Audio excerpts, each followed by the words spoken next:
sayyidina Muhammad wa ala alihi wa sahbihi wa man tabi'ahu bi ihsan ila yaumil qiyamah. Allah Ta'ala fil Qur'anil Karim.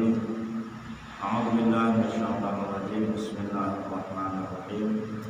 Ya ayyuhalladzina amanu udkhulu fis-silmi kaffah wa la tattabi'u khutuwatis syaitan innahu lakum aduwwun mubin. Wa qala Rasulullah sallallahu alaihi wasallam may yuridillahu bihi khairan yufaqihu fid din, ay kama qala Rasul sallallahu alaihi wasallam.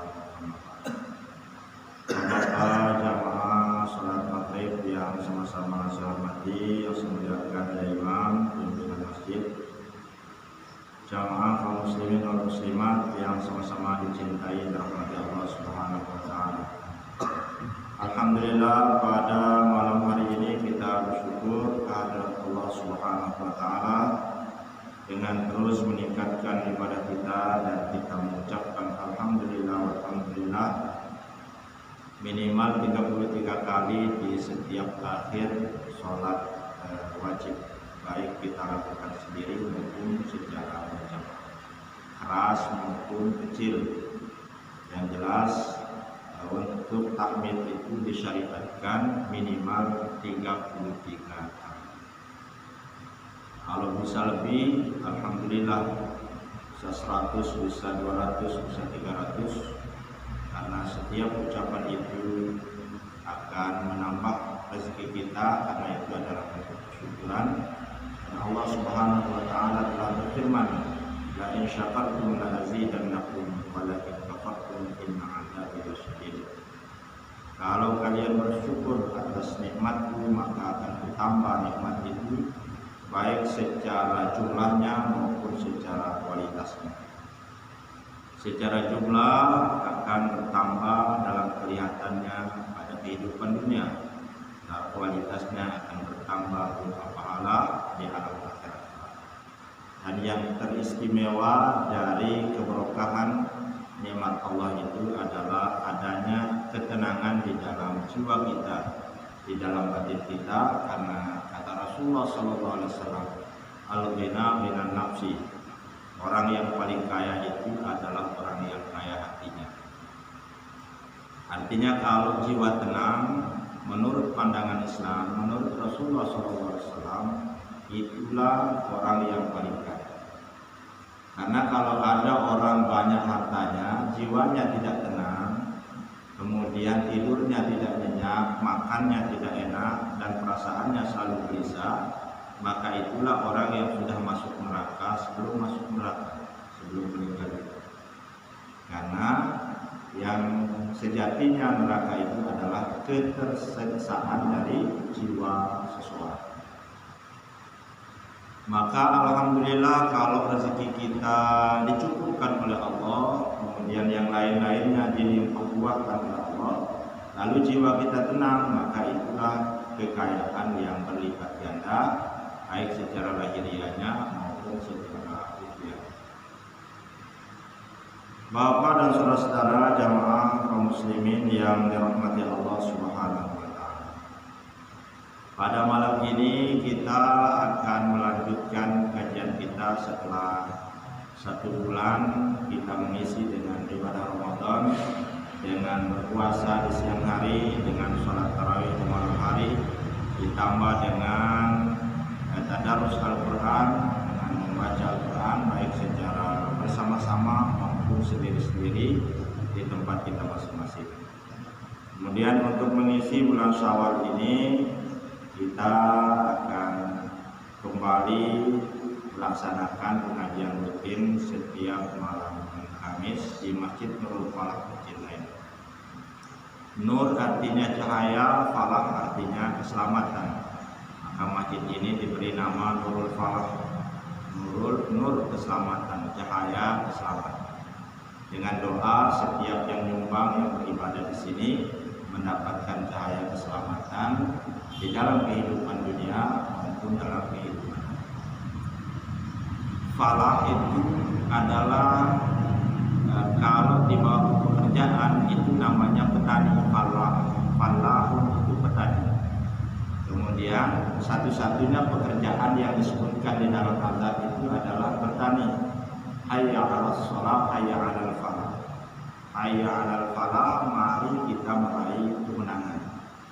Maka kira-kira masjid ini dulu waktu diberikan nama diambil dari kata hayya 'alal falah. Nah, di sini sudah menunaikan sholat, diharapkan mendapatkan al-falah, keselamatan. Nah, di Masjid Nurul Falah ini kita melaksanakan pengajian, dan pada saat ini kita berada di minggu-minggu awal dari bulan Syawal. Di dalam hadis Rasulullah SAW menyebutkan salah satu keistimewaan bulan Syawal ini akan bisa melipat gandakan pahala puasa yang 1 bulan di bulan Ramadan, dengan kita tambah 6 hari di bulan Syawal ini dengan puasa sunnah. Maka di dalam hadis disebutkan shoma Ramadan summa yatba'uhu sittan min Syawal kana qasiyamud dahar. Barang siapa yang berpuasa 1 bulan di bulan Ramadan, kemudian menambahnya 6 hari puasa sunnah di bulan Syawal, maka dia akan mendapatkan pahala kana qasiyamud dahar, sebagaimana puasa 1 dahar. Dahar kalau arti kata Arabnya itu abad, artinya 100 tahun. Tapi para ulama di dalam menjelaskan hadis ini diambil ditakwilkan arti dahar itu menjadi arti sana, yaitu dahar menjadi sana, yaitu 1 tahun. Tapi kalau arti aslinya dahar itu 1 abad, 100 tahun. Nah, oleh para ulama tidak masuk akal kalau puasa 6 hari ini ditambah dari puasa Ramadan akan menjadi puasa 1 abad, sehingga arti dahar itu diartikan dengan arti sana, yaitu 1 tahun. Kalaupun dikasih 1 abad, alhamdulillah. Tapi kalaupun dikasih 1 tahun juga sudah luar biasa. Waalaikumsalam. Bagaimana cara pelaksanaan puasa Syawal ini? Kemudian disunahkan secara berurutan. Nah, kemudian berurutannya dari sejak kapan? Dari tanggal 2 Syawal. Karena kalau tanggal 1 Syawal itu diharamkan kita berpuasa, karena itu adalah hari raya Idul Fitri. Maka dia 2 Syawal. Nah, di 2 Syawal ini kalau sekiranya di 2 Syawal ini masih kita ziarah karena ada tradisi kita di Indonesia, masih ada tamu yang datang atau kita berkunjung ke rumah saudara-saudara kita, maka boleh kita undur sampai ke 7 Syawal. Mulai diambil di 7 Syawal.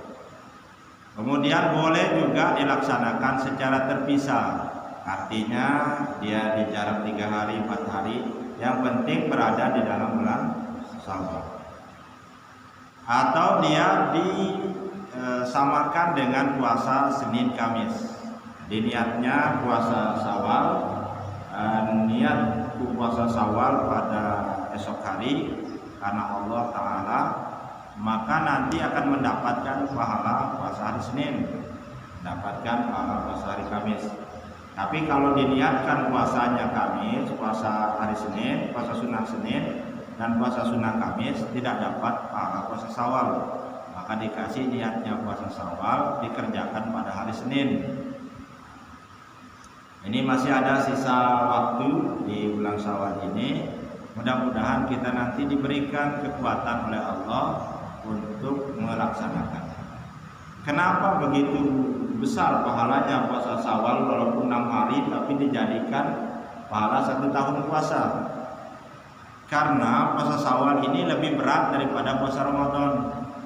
Karena kalau puasa Ramadan banyak teman kita menghadapi godaan setan itu. Nanti semua kita tidak makan, semua kita tidak minum, semua kita tidak merokok. Tetapi kalau di bulan Syawal godaannya sangat berat. Nah, jadi lebih berat puasa sunnah ini daripada puasa wajib. Karena di dalam Ramadan sudah dijanjikan oleh Allah Subhanahu wa Ta'ala bahwa di bulan Ramadan godaan setan itu dibatasi, dibelenggu dia. Nah, kemudian kalau di bulan Syawal godaannya semua dilepas. Nah, maka dia pahalanya sangat besar.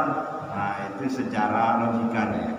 Kenapa bisa puasa Syawal ini besar pahalanya, bisa sampai 1 tahun pahala puasa? Karena dia berat. Dan jarang orang bisa melaksanakan puasa Syawal ini kecuali orang-orang terpilih. Karena sudah 1 bulan menghadapi puasa, nampaknya di Syawal ini betul-betul merdeka, ingin memuaskan diri, ingin untuk balas dendam atas penahanannya selama 1 bulan itu. Maka oleh karenanya mudah-mudahan pada malam ini kita berdoa, mudah-mudahan kita diberikan kekuatan untuk melaksanakan puasa Syawal.